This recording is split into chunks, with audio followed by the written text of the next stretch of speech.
வணக்கம். இன்றைக்கி நம்ம பார்க்க போகிற சமையல் ஒரு அருமையான பூண்டு ரசமும் முட்டை சுக்காவும் எப்படி செய்யலாம்ன்றது பார்க்கலாம். ரெண்டுமே ஒரு 30 நிமிஷத்தில் பண்ணிடலாம். சிம்பிளாகவும் இருக்கும், டேஸ்ட்டாகவும் இருக்கும். ஸோ வாங்க இந்த லஞ்ச் மணி எப்படி செய்யலாங்கிறத பார்க்கலாம். இப்போ ரசம் தாளிச்சு விட்டுலாம். பூண்டு ரசம். அதுக்கு பேன் எடுத்துக்கலாம். சூடானதும் எண்ணெய் சேர்த்துக்கலாம். எண்ணெய் சூடானதும் கடுகு 1 டீஸ்பூன் சேர்த்துக்கலாம். உளுந்து 1 டீஸ்பூன், சீரகம் 1 டீஸ்பூன் கொஞ்சமாக சேர்த்துக்கோங்க. அதே மாதிரி ஒரு 4 வெந்தயம் சேர்த்துக்கலாம். எப்பவுமே ரசத்துக்கு வெந்தயம் கொஞ்சமாக சேர்த்திங்கன்னா நல்லாயிருக்கும் வாசனை. கருவேப்பிலை சேர்த்துக்கலாம். 4 வரமிளகாய் கிள்ளிக்கு சேர்த்துக்கலாம். இப்போ இதில் மீடியம் சைஸாக 3 தக்காளி நல்லா பொடியாக கட் பண்ணியிருக்கேன், அதை சேர்த்துக்கலாம். உப்பு சேர்த்துக்கலாம். மஞ்சள்தூள் 1/4 டேபிள் ஸ்பூன் சேர்த்துக்கலாம். பெருங்காயத்தூள் கொஞ்சமாக சேர்த்துக்கலாம். தக்காளி நல்லா மசிஞ்சிருச்சு. 1/4 டேபிள் ஸ்பூன் தனியாத்தூள் சேர்த்துக்கலாம். இதுக்கு பதிலாக நீங்கள் மிளகு சீரகம் பொடி பண்ணிடல, தனியாக விதை இருந்துச்சுன்னா ஒரு 1/4 டேபிள் ஸ்பூன் சேர்த்து பொடி பண்ணிக்கிட்டிங்கன்னா அதுவும் நல்லாயிருக்கும். இப்போ நான் முன்னாடியே மிளகு சீரகம் பொடி பண்ணி வச்சுருக்கேன். இப்போ அதை சேர்த்துக்கலாம். பூண்டு லாஸ்ட்டாக சேர்த்துக்கலாம்.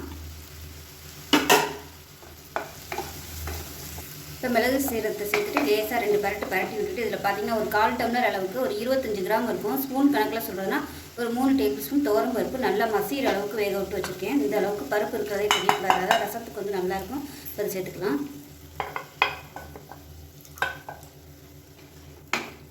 சின்ன லெமன் சைஸுக்கு, அதாவது புளி கம்மியாக தான் சேர்க்கணும்.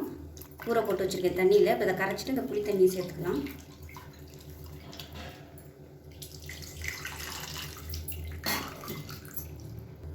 இப்போ நல்லா கலந்து விட்டுடலாம். கலந்து விட்டுட்டு தண்ணி சேர்த்துக்கலாம். எப்பயுமே தக்காளியோட டேஸ்ட்டு தான் அதிகமாக இருக்கணும். புளியோட டேஸ்ட் எப்பயுமே கம்மியாக தான் இருக்கணும் ரசத்துக்கு. அதனால தான் எப்பயுமே பாட்டியெல்லாம் பார்த்திங்கன்னா சாம்பாருக்கெலாம் எடுத்துகிட்டு அந்த புளிஞ்சிட்டு மிச்சம் இருக்கிறதுல தான் ரசம் வைப்பாங்க. அந்தளவுக்கு புளியோட டேஸ்ட் கம்மியாக தான் இருக்கணும். இப்போ இந்த குக்கரில் இருந்து அலசிட்டு கொஞ்சமாக சேர்த்துக்கிறேன். பருப்பு நல்லா கரைஞ்சிடணும். அப்போ தான் அந்த ரசம் நல்லா டேஸ்ட்டாக இருக்கும். மஞ்சள் தூள் சேர்த்துக்கலாம். 1/4 டேபிள் ஸ்பூன் மஞ்சள் தூள் சேர்த்துக்கலாம். அதை யூஸ் பண்ணலாம். ஏன்னா நம்ம சளி பிரச்சனை இந்த மாதிரி நோய் எதிர்ப்பு சக்திக்கு தான் நம்ம ரசம் சாப்பிட்றது. ஸோ அதனால் மஞ்சள் தூள் தாராளமாகவே நம்ம சேர்த்துக்கலாம். நல்லது தான். அதுவும் நம்ம வீட்டில் அரைச்ச பொடியாக இருந்தால் பயம் இல்லாமல் எவ்வளோ நாளும் சேர்த்துக்கலாம். இப்போ மேலாப்பில் கொஞ்சமாக கொத்தமல்லி இலை சேர்த்துக்கலாம். லாஸ்ட்டாக சேர்த்துக்கலாம். இப்போ கொதிக்கட்டும். இப்போ பார்த்திங்கன்னா நல்லா 1 நிமிஷம் கொதிச்சிடுச்சு. இதில் நல்ல ஒரு 6 பல் பூண்டு, பெரிய பல்லில் 6 பல் பூண்டு சேர்த்துக்கலாம். இது பூண்டு ரசம்ன்றதுனால பூண்டு அதிகமாக இருந்தால் தான் நல்லாயிருக்கும். இப்போ லாஸ்ட்டாக இதை சேர்த்துக்கலாம். சேர்த்துட்டு கலந்து விட்டுக்கலாம். அவ்வளோதான், அருமையான பூண்டு ரசம் ரெடி ஆயிடுச்சு. உப்பு சேர்த்துக்கலாம். உப்பு தேவையான அளவு சேர்த்துக்கலாம். கேஸ் அமர்த்திட்டு உப்பு சேர்த்துக்கோங்க. மேலாப்பில் கொத்தமல்லி இலை தூவிட்டு மூடி வச்சிடலாம். அடுத்து எப்போ சர்வ் பண்ணுறோமோ அப்போதைக்கு நம்ம ஓப்பன் பண்ணால் போதும். இப்போ ஒரு பவுலில் பார்த்திங்கன்னா 4 முட்டை உடச்சி ஊற்றிருக்கேன். இதில் மிளகுத்தூள் ஒரு 1/4 டேபிள் ஸ்பூன் சேர்த்துக்கலாம். அதோட உப்பு ஒரு 1/4 டேபிள் ஸ்பூன் சேர்த்துக்கலாம். இது கூடவே கொஞ்சமாக மஞ்சள்தூள் சேர்த்துக்கலாம். இது நல்லா அடிச்சுக்கலாம். இப்போ இது மாதிரி ஒரு டிஃபன் பாக்ஸில் எண்ணெய் தடவி வச்சுருக்கேன். இப்போ அடித்த முட்டையை அதில் சேர்த்துக்கலாம். இப்போ ஒரு கடாயில் தண்ணி ஊற்றிருக்கேன். அதுக்கு மேலே பார்த்திங்கன்னா ஸ்டாண்ட் வச்சுருக்கேன். அந்த ஸ்டாண்டில் நம்ம உடச்சி ஊற்றுன இந்த டிஃபன் பாக்ஸ் வச்சுட்டு ஒரு மூடி போட்டுடலாம். ஏன்னா ஆவியில் வேக வைக்கும்போது தண்ணி உள்ளே விழும். அதனால் நான் ஒரு தட்டு போட்டிருக்கேன். இதை மூடி வச்சிடலாம். இப்போ இந்த மாதிரி கரெக்டாக கவர் ஆகிற மாதிரி மூடி போட்டு மூடி வச்சுருங்க. முட்டை நல்லா வேகணும். வெந்ததுக்கப்புறம் பார்க்கலாம். இப்போ பாருங்கள், நல்லா வெந்துருச்சு. கரண்டி வச்சு இந்த மாதிரி உள்ளே விட்டு பார்த்துக்காங்க. ஒட்டாமல் வந்துச்சுன்னா வெந்துருச்சுன்னு அர்த்தம். அது நல்லா வெந்துருச்சு.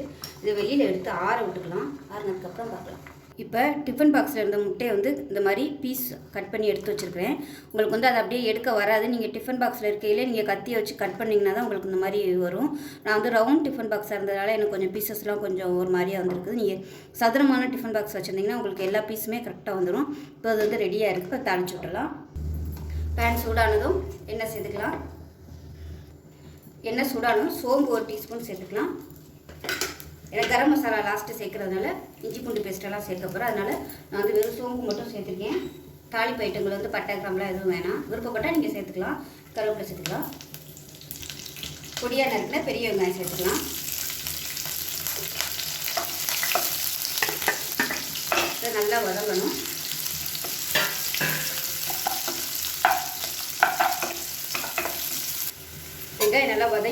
இதில் 1 டீஸ்பூன் இஞ்சி பூண்டு பேஸ்ட் போட்டு வதக்கி விட்டுக்கலாம். இப்போ இஞ்சி பூண்டு பேஸ்ட்டு நல்லா வதங்கிடுச்சு. பொடியெல்லாம் சேர்த்துக்கலாம். மிளகாத்தூள் பார்த்திங்கன்னா நல்லா ஒரு 1.5 டேபிள் ஸ்பூன் கிட்டே எடுத்துருக்கேன். மிளகாத்தூள் வந்து அதிகமாக எடுத்துக்கோங்க. 1/2 டேபிள் ஸ்பூன் தனியாத்தூள், 1/4 டேபிள் ஸ்பூன் மஞ்சத்தூள், 1/4 டேபிள் ஸ்பூன் சோம்புத்தூள், 1/4 டேபிள் ஸ்பூன் சீரகத்தூள், அதே மாதிரி 1/4 டேபிள் ஸ்பூன் மிளகுத்தூள். இது எல்லாத்தையும் சேர்த்துக்கலாம். கரம் மசாலா லாஸ்ட்டாக சேர்த்துக்கலாம். இதையும் சேர்த்து எண்ணெயில் நல்லா ஒரு பரட்டி விட்டுக்கலாம்.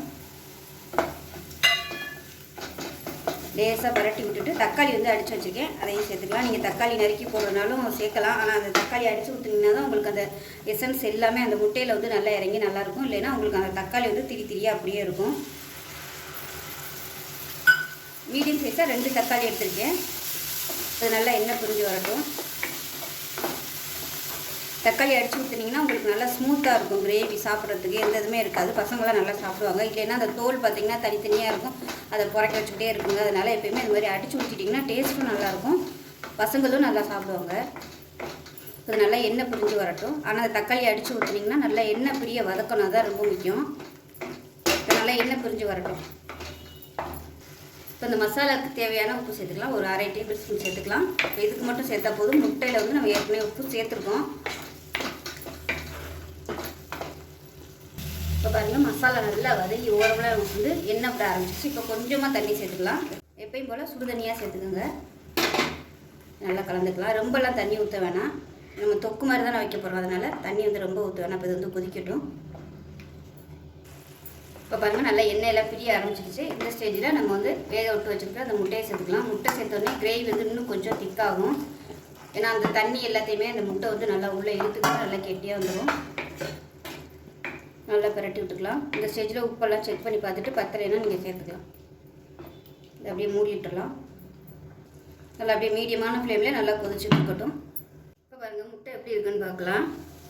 எல்லாமே நல்லா அப்படியே அந்த மசாலா எல்லாமே நல்லா ஊறிட்டு பாப்கார்ன் மாதிரி நல்லா அப்படியே முழுசாக பெருசாக வந்துடுச்சு.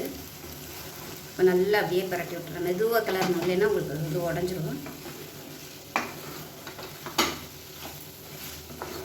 உங்களுக்கு நல்லா அப்படியே இன்னும் நல்லா ட்ரையாக வரணும்னு நினச்சிங்கன்னா தண்ணி வந்து கம்மியாக ஊற்றிட்டு நல்லா பரட்டி விட்டுட்டு சிம்மில் வச்சிங்கன்னா உங்களுக்கு சரியாக வந்துடும்.